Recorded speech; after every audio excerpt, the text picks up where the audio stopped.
You see that grain in the metal you're holding, Alex? That's not just a break. That's a heartbreak. That used to be the mounting ear for a 1940s South Bend lathe. It looks like an old granola bar made of lead. It's so crunchy inside. Why is it that every time someone brings you antique treasure, it ends up being a puzzle made of this stuff? Because cast iron is the world's most talented actor. It's incredibly strong. It'll hold a shape for 100 years. But the second you ask it to flex, or heaven forbid, suffer a clumsy mover with a crowbar, it just gives up the ghost. It's brittle. It's 2 to 4% carbon, which is basically like trying to weld a giant block of pencil lead and hope for the best. And that's what we're tackling today. The unweldable. I've heard people say welding cast iron is a 50-50 shot. Either it works, or you just listen to the tink-tink-tink sound of your soul leaving your body as new cracks form.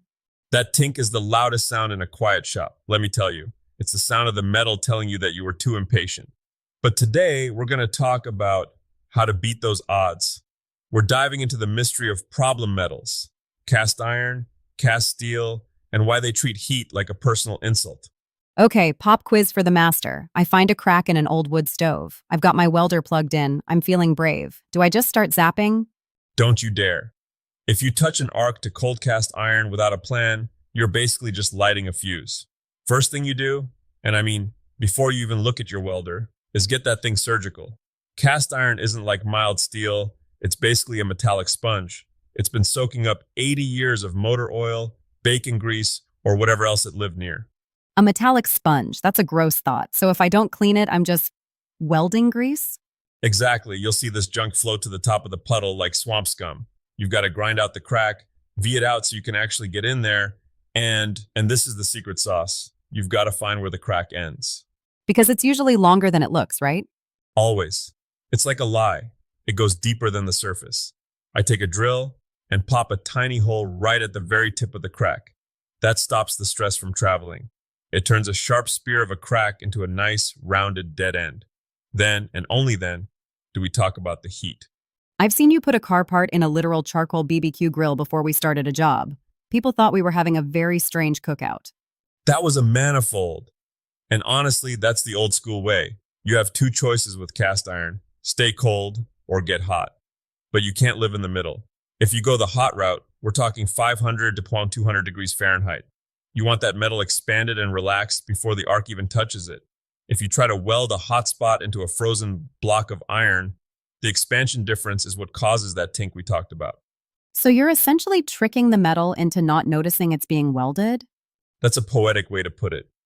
You're narrowing the gap between the room and the sun. And when you're done, you don't just walk away. You got to tuck it in. You literally do. I've seen the welding blankets and the buckets of sand.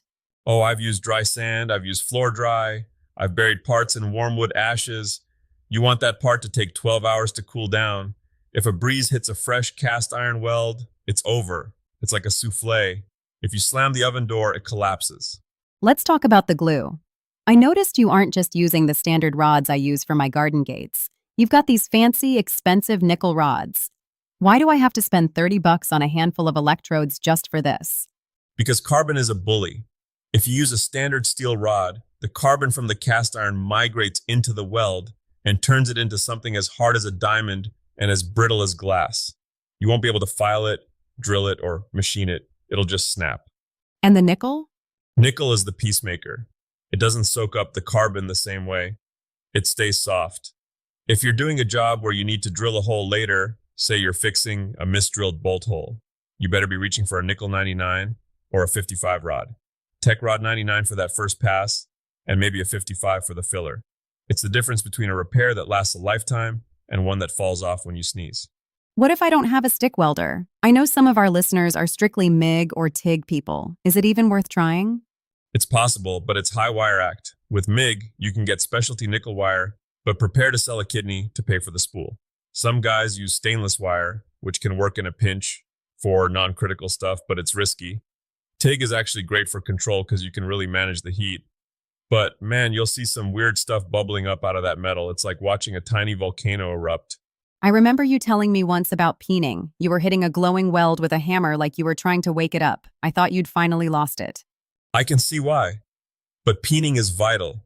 As that weld metal cools, it wants to shrink. And when it shrinks, it pulls on the brittle cast iron. By tapping it with a ball peen hammer while it's still hot, you're actually stretching the metal out mechanically. You're counteracting the shrinkage. You're basically saying, stay put, don't pull. You mentioned low and slow. It's not just a BBQ rule. Nope. It's the law of the land here. I'll weld maybe an inch, then stop. I'll wait nearly a minute. I want to keep my hand near it, not touching, obviously, but I want to make sure I'm not building up a massive heat soak in one spot. We call it stitching. You jump around. A little bit on the left, let it breathe, a little bit on the right. It sounds incredibly tedious. It's the most boring way to spend an afternoon, and that's exactly why it works. The second you get excited and try to lay down a fat bead all the way across, that's when the metal reminds you who's boss. So, what if someone doesn't want to go through the whole BBQ and sand bucket routine? You said there's a cold method? There is, but cold is a bit of a misnomer. It really means don't let it get hot. You keep the part at maybe 100 degrees. Think of it like a warm cup of coffee. You do tiny, tiny welds, maybe half an inch, and you don't start the next one until you can comfortably put your bare hand on the previous weld. So, for a 6-inch crack, that repair might take all day? All day in a lot of podcasts. But if it's a massive engine block that you can't fit in an oven, that's your only path forward. It's about patience. Most shop disasters don't happen because of a lack of skill. They happen because someone had somewhere to be at 5 o'clock. You know, it's funny. We spend all this time talking about how to fix things that are broken, but there's something satisfying about it. It's like we're giving these old tools a second life. That's the heart of it. Cast iron is usually found in the things worth saving.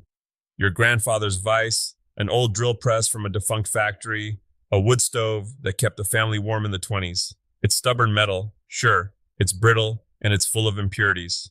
But if you respect its personality, if you give it the heat it needs or the time it demands, it'll outlast us both. Speak for yourself. I'm planning on being as stubborn as a nickel 99 weld. Well, you're halfway there.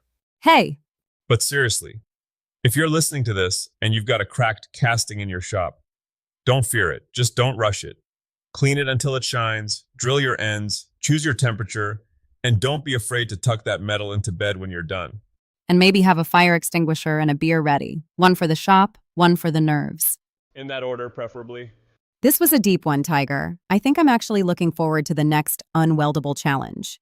Careful what you wish for. I think I saw a magnesium housing in the scrap bin this morning that's got your name on it.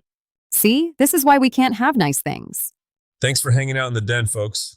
Now go out there, make something, fix something, and for heaven's sake, let it cool down slowly.